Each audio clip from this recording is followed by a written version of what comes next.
مسرحية. أنا أقسام الكلام. يلا بينا. ايه هي اقسام الكلام؟ الاسم، الفاعل. حرف.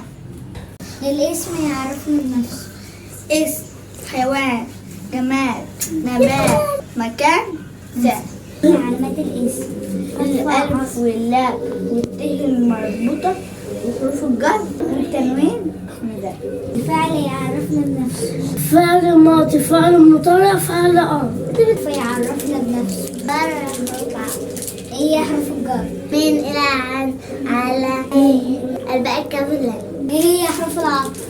ثم أو. الواو تفيد الشراكة. الفاء تفيد ترتيب مع السرعة. وثم تفيد ترتيب مع التراخي. هي أقسام الكلام: الاسم، الفاعل. حرف. هي أقسام الكلام: الاسم، الفاعل. حرف. هي أقسام الكلام: الاسم، الفاعل. حرف. هي أقسام الكلام: الاسم، الفاعل. حرف.